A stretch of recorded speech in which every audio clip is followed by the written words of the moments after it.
நம்மளுடைய பங்களிப்பை பற்றி இங்கே நாடகத்திலையும் சொல்லியிருந்தாங்க. நம்ம உலகத்திலேயே 4வது கொஞ்சம் அமைதியாக இருந்தீங்கன்னா நான் சொல்கிற இன்ஃபர்மேஷன் வந்து உங்கள் குழந்தைங்களுக்கு யூஸ் ஆகும். அதனால் நான் வந்து உங்களுடைய அப்பா அம்மா அப்படின்றத விட உங்களுடைய சில முக்கியமான விளக்கங்களை சொல்ல விருப்பப்படுறேன். நான் வந்து ஒரு இராணுவத்துக்கு ஒரு பொருளை தயாரித்து கொடுக்குறோம். ஆனாலும் நம்ம உலகத்தில் 4வது இடத்துல தான் இருக்கோம். ஆனால் 3வது இடத்துக்கும் 4வது இடத்துக்கும் நிறைய கேப் இருக்கு.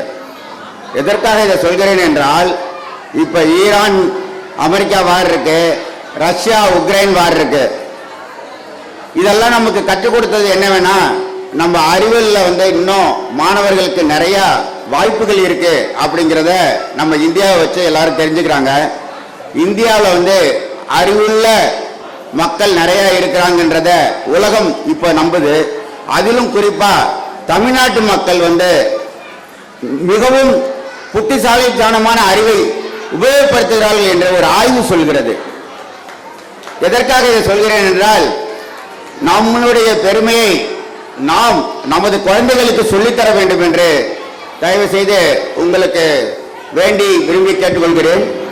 மருத்துவர் ஹரிசங்கர் ஐயா சொன்னது போல, பெற்றோர்களின் வழிகாட்டுதல் சில முறை தவறி இருக்கின்றது. அதனால் சில குழந்தைகள் தவறியும் செல்கின்றனர். அதனால் பெற்றோர் அவர்களே வாழ்க்கைக்கு உதவுவதை, கல்வி என்பதை மீண்டும் மீண்டும் உறுதிப்படுத்தி கல்விக்கு ரொம்ப இம்பார்ட்டன்ட் கொடுங்க. ஏன்னா கல்வி தான் மிகப்பெரிய சொத்து. எதற்காக நான் சொல்றேன் அப்படின்னா, நம்ம இராணுவத்தில் நிறைய வீரர்கள் உயிரிழக்கிறாங்க. அவங்களுக்கு நம்ம இந்த நன்றி செலுத்தும் விதமா நிறைய கட்டபொம்மன், இராணுவத்துக்கு, அப்புறம் விவசாயத்துக்கு, இதெல்லாம் வந்து பெருமையா உங்கள் குழந்தைகள் உங்கள் முன்னால் செய்தி காட்டியதை பார்க்கும்போது அதற்கு உறுதுணையாக இருந்த அந்த பள்ளி நிர்வாகத்துக்கும், அதற்கு உறுதுணையாக இருந்த ஆசிரியர் பெருமக்களுக்கும் உங்கள் சார்பாகவும் என் சார்பாகவும் ஒரு மனமார்ந்த நன்றியையும் வாழ்த்துக்களையும் சொல்லி, அவர்களின் முயற்சி நீங்கள் பார்ப்பதற்கு கைத்தட்டுவதற்காக சொல்லவில்லை, மிகவும் மிகவும் கடுமையான முயற்சி. ஏனென்றால் அவர்கள் வளர்த்தது 5 முதல் 12 வயதுக்குள்ள குழந்தைகளை.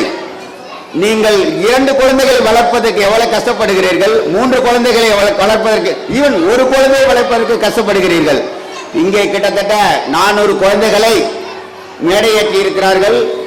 அதில் சிறந்த மாணவர்களான 200 குழந்தைகளை நேரம் பற்றாமையால் அவர்கள் ஏற்றிருக்கார்கள். அதனால என்ன சொல்ல வரேன்னா, 400 குழந்தைகளையும் நல்லவர்களாக வளர்க்க இந்த ஆசிரியர் பெருமக்களுக்கும், அதற்கு உதவி செய்த இந்த கல்வியாளர்களுக்கும், பெற்றோர்கள் நேரம் தவறாமல் கொண்டார்ந்த பள்ளிகளில் விட்ட பெற்றோர்களுக்கும், அதற்கு உதவி புரிந்த நிறைய துணை ஆய்வாளர்கள் இருக்கிறாங்க. அதாவது கணவன்மார்கள், மனைவிமார்கள், உறவினர்கள் எல்லோரும் வந்து நேரம் தவறாமை, வாரத்துக்கு 5 முதல் 6 நாள் இந்த பள்ளி நடக்கிறது. உண்மையை சொல்ல போனால் 5 நாள் நடத்துவது மிகவும் கடினம். இந்த காலத்தில் போக்குவரத்து செலவு, நடைமுறை செலவு எல்லாம் இருக்கிறது. அதையும் மீறி கிட்டத்தட்ட 24 நாட்கள்